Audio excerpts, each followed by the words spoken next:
থেকে তারপরে সে জন্ম দিতে পারবে। তারপরে গ্রাজুয়েশন হলেও সেটাও একটা কোটা আছে, সেটা আবেদন করতে হবে গ্রাজুয়েশন মুসলমানদের জন্য শুধু। এটা অনেকে জানে না। এটা লেটেস্ট এটা সংসদে আনছে তারা, যে তারা বিএ পাস করতে গেলে আবেদন করতে হবে মুসলমানেরা। আমি হাসিনা রুমে ঢুকালাম, ঢুকানোর পরে ওই দিন উনি ফতুয়া পড়ে গেছে দুর্ভাগ্যক্রমে। যাওয়ার পরে ওনার দিকে আগে গোড়া তাকাই হাসিনা বলতেছে, তুমি তো ফতুয়া পড়ে বসছো ইউনুসের, বাইরেও এখন ইউনুসের দলে যোগ দাও। বাইরেও আমার বলে যে পাটিল ভাই আপনার কথা গেলাম প্রধানমন্ত্রী বলতে, আমি এরকম জীবনে এরকম বেজ্জিত হয়নি। কথা দুঃখের সাথে বলছি, একবার বলছি যে 100 পদের জন্য আবেদন করেন, আমি তো অপমান মনে করি, আবেদন করে নিতে হবে তাদের এজেন্সি খুঁজতে কার কি অবদান কন্ট্রিবিউশন আছে সমাজের প্রতি।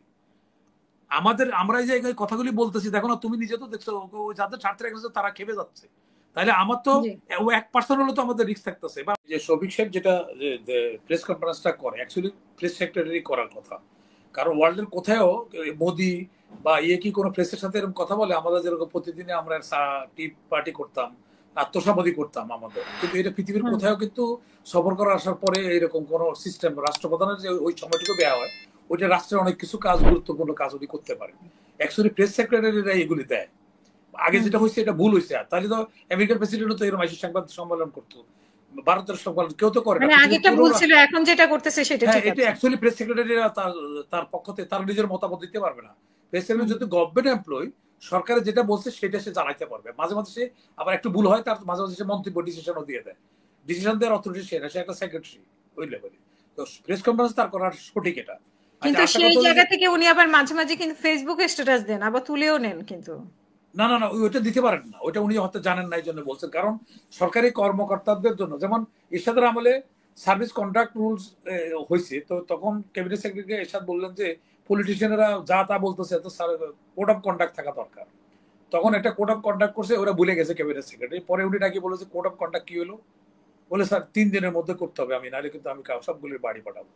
তখন উনি বলে দিলেন যে ঠিক আছে কোড অফ কন্ডাক্ট। ওরা বলে যে, আমলারা বললো যে স্যার এটা তো 3 দিনে কেমনে করে করবো আমরা? বলে যে মিয়া ওই যে কর্মচারীদের কোড অফ কন্ডাক্ট আছে না, ওর মধ্যে শুধু পলিটিশিয়ান লাগাই দেবে, পলিটিশিয়ান লাগাই দিয়ে তাড়াতাড়ি এর সাথে সাবমিট করার পরে দেখা যাচ্ছে যে ওখানে প্রথম শর্তই আছে যে এনারা পলিটিশিয়ানরা কোনো রাজনৈতিক কর্মকাণ্ডে অংশগ্রহণ করতে পারবে না। কারণ ওটা তো কর্মচারীদের কোড অফ কন্ডাক্ট।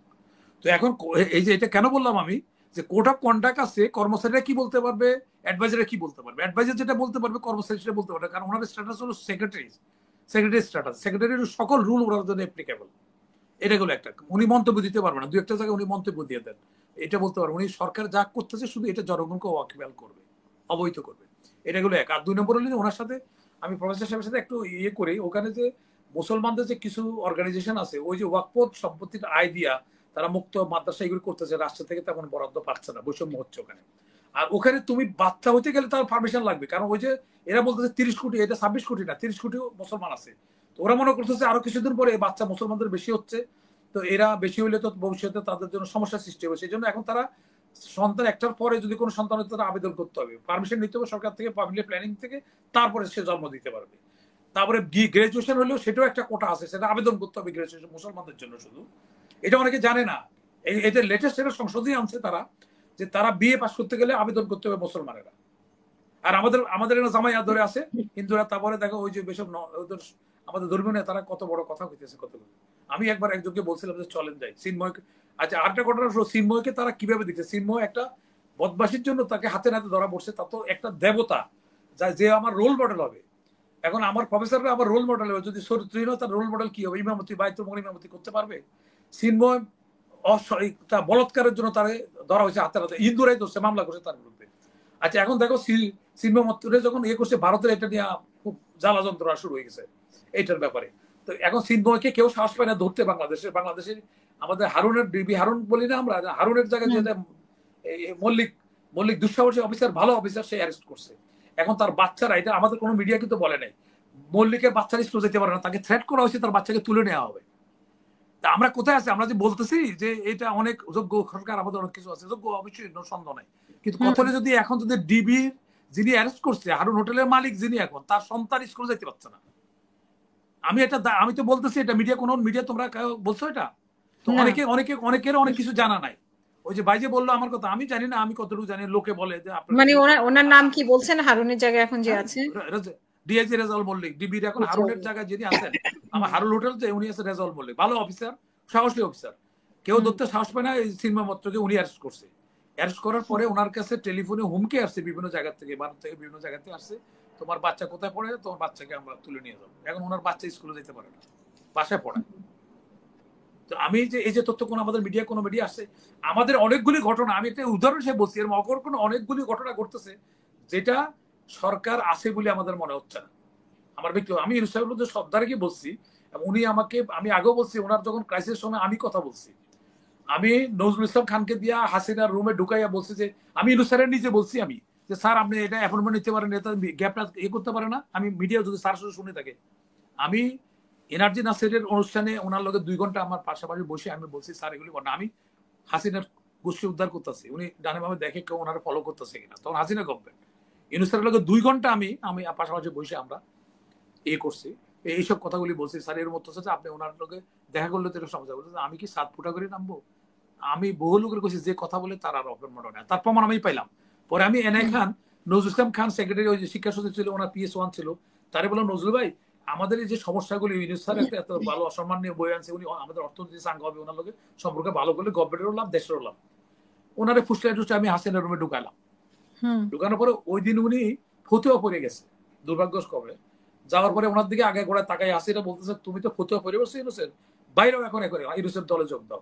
বাইরেও আমার বলে যে পাটিল ভাই আপনার কথা গেলাম প্রধানমন্ত্রী বলতে, আমি এরকম জীবনে এরকম বেজ্জিত হয়নি। আমি স্যারকে বলতে, স্যারকে তো অন্য আরো অনেক ঘটনা জানে, আমি যে আমি সুরুজ্জয় সেনগুপ্ত ছিল আমার সাথে আলোচক, আমি স্যারের বলছি যে ওনার বয়সের জন্য কি সমস্যা হলো, আমরা অর্থনীতি, হাসিনার বয়স কত, সে সারা রাষ্ট্র চালাইতে পারবে, মুহিতের বয়স কত, সে পুরো ব্যাংকিং ব্যবস্থা চালাতে, ইউনূস স্যার এটা হলো আপনারা পছন্দ করতেছেন না করতেছেন, একটা ভালো লোকের সম্মান বয়েছে, এটা তার অপরাধ। আমরা উনার ওই সময় ওনার যখন ক্রাইসিস ছিল তখন এই ধরনের কথা বলছে, হাসিনার চক্ষু মানে করে অপূর্ব উপেক্ষা করে আমরা এই কথাগুলি বলি। স্যার জানে, স্যার আমাকে ধন্যবাদও দিছে, কিন্তু আমি এখন একটু বলতে স্যার কি এসব জানে, স্যার কি এসব তথ্যগুলি জানে? আজকে ওনাকে হয়তো জানানো হয় না, এটাও হতে পারে যে ওনাকে জানানো। আমি আরেকটা তথ্য দিই, মিডিয়াতে অনেক কিছু এখন আসে না। আমি আরেকটা তথ্য তোমাকে দিই। রেজাউল মল্লিকের শ্বশুর ছিল কমিশনার অফ ট্যাক্সেস, তখন উনি রিটায়ার করার পরে যখন ওনার বিরুদ্ধে শুল্ক ফাঁকি দেওয়ার মামলা হইলো, বিনা পয়সায় কিন্তু ইউনূস স্যারের কেসের মধ্যে উনি সহযোগিতা করছে, একটা পয়সা নেয় নাই। হ্যাঁ, তো এইগুলি ক্রাইসিস সময় স্যারও জানে, স্যার দুর্নমে অনেকে অনেক কথা বলতে পারে, আমরা যে কথা বলি আমাদের বাইশে আসি নাই তো, মুক্তিযোদ্ধা ভাতা নিচ্ছে না, আমরা কিন্তু সবসময় এই যেটা প্রয়োজন সত্য যেটা বলার দরকার রাষ্ট্রের স্বার্থে নিজের জীবনের রুক্স নিয়ে মাস্তান ফাস্তানের উপেক্ষা করে আমরা বলতেছি।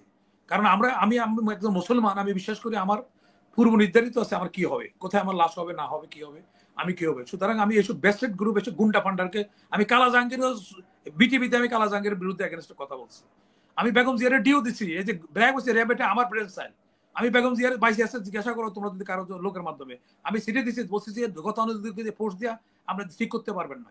সেটার কারণও আমি বলি এখন আজ জাতির উদ্দেশ্যে আমি কিছু নলেজ, কিছু জনগণকে জানানোর দরকার। বেগম জিয়া যে দোকানে কচুকের থেকে চাল কিনতো, আমি সেই দোকান থেকে চাল কিনতাম।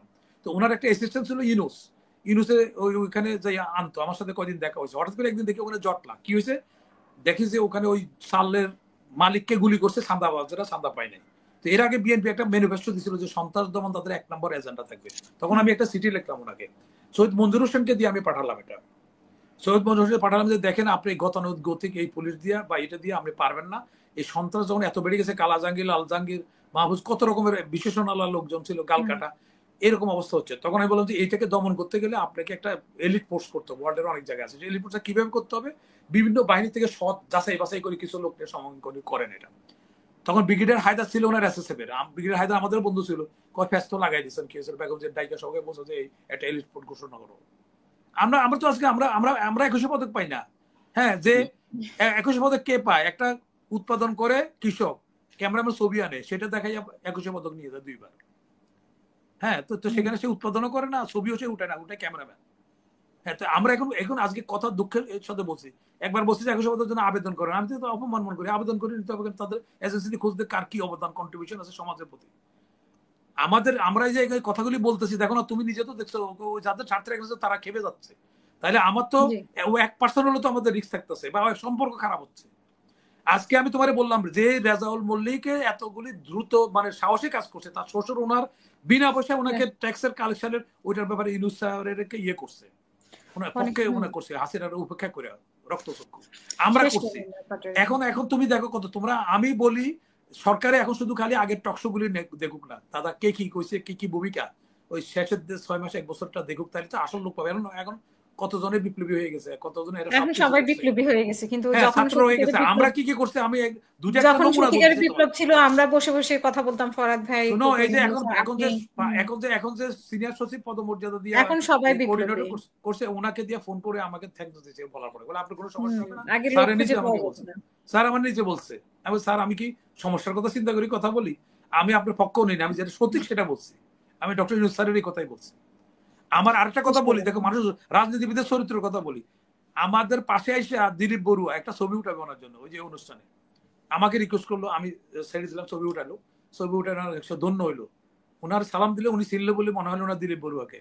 এগুলো চিনে রাখা দরকার এই রাজনীতিবিদদের। এসব ছবি উঠানোর পরে কয়দিন পরে যখন দেখলো যে সে অ্যাডভাইজার মন্ত্রী হয়ে যাবে, শিল্পমন্ত্রী হয়ে যাবে, চিটঙ্গে যাই বসে সুদ করে করে আধা ঘন্টা বক্তৃতা দিয়েছে তার বিরুদ্ধে, অথচ এখানে আমাকে কত রিকোয়েস্ট করেছে তার সাথে একটা সেলফি তোলার জন্য। তো এইসব চরিত্র তো আমরা জানি, গার্মেন্টসের মালিকদেরও চরিত্র জানি, অন্যদের চরিত্র জানি, আমরা কে কি করতে, আমরা এস আলমেরও চিনি, আমরা সালমান রহমানকে আমরা চিনি। হ্যাঁ, তো আমি একবার বলছিলাম সালমান রহমানের যে এদের তো মানুষের মারা গেলে সন্তানরা বলবে যে আমার বাপের কোনো ঋণ থাকলে আমরা দয়া করে আসি, আমার বাপ মারা গেছে, আমরা আমরা এটা পরিশোধ করবো। সালমান রহমান সন্তানরা এটা বলবে না, কারণ 3বার বিক্রি করলে তার রাষ্ট্রের যে সুদ টাকা লোন নিচ্ছে এটা দিতে পারে না। পরে একটা অনুষ্ঠানে দেখা হলো আমার আধা আধা ছিল, আমার হাতের লগে 2 আঙুলের লগে হ্যান্ডশেক করে সালমান রহমান। আমরা ওই সময় কথা কইছি তো। আর আমরা এখন কোনো বেস্টেড গ্রুপ কাউকে আমরা ইয়ে করে জমা খরচ দিয়ে কথা বলবো, আমরা যেটা সত্য এটা বলে দেবো। ধন্যবাদ।